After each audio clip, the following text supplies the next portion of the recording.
Mon domaine de recherche est la topologie de l'information. Je travaille à exprimer la théorie de l'information en topologie algébrique.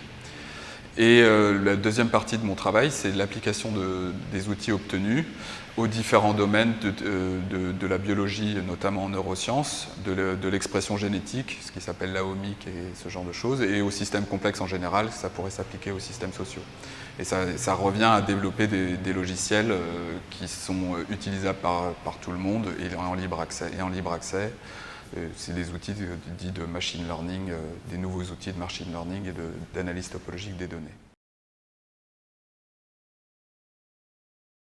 La topologie, c'est la science qui décrit les objets à partir de leurs interactions et à partir de leurs relations.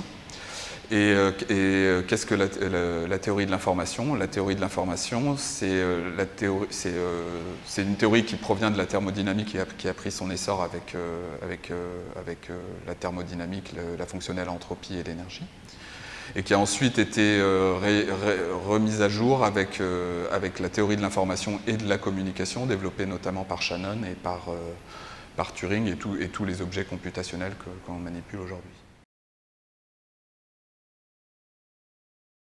Mon travail, ça a été de développer des relations de type d'information, ce qui s'appelle des fonctions d'information mutuelles, des informations qui sont partagées, qui décrivent les interactions entre des objets.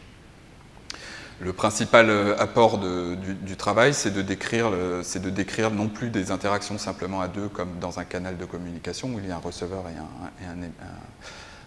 un émetteur, mais au cas où il y a n possibles receveurs et émetteurs, et ce qui donne assez miraculeusement exactement un formalisme d'homologie, de topologie algébrique.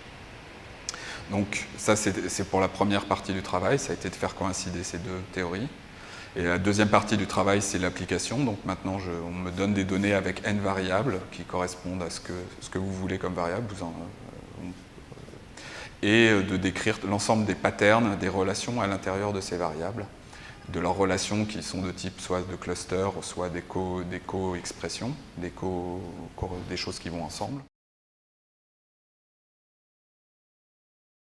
Un exemple vraiment classique, ce sont les réseaux sociaux, où on aura n individus qui vont produire du texte, typiquement, qui vont produire sur Internet un certain corpus de texte, et qui vont échanger des informations. Et on peut regarder quelles vont être les informations partagées entre ces utilisateurs, entre ces n utilisateurs, et avec ces fonctions-là, faire des groupes d'utilisateurs, les regrouper en patterns, et même les clusteriser, on va dire, reconnaître des catégories d'utilisateurs qui sont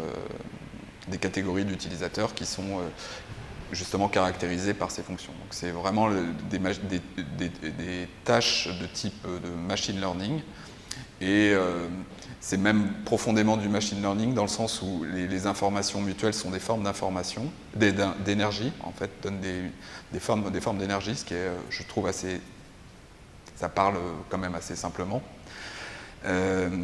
Et que le machine learning, en gros, ça fait de la descente d'énergie. Le principal apport des méthodes topologiques, c'est de ne plus être métrique. Donc c'est de ne plus dépendre de fonctionnels de distance, mais d'être purement basé sur des relations.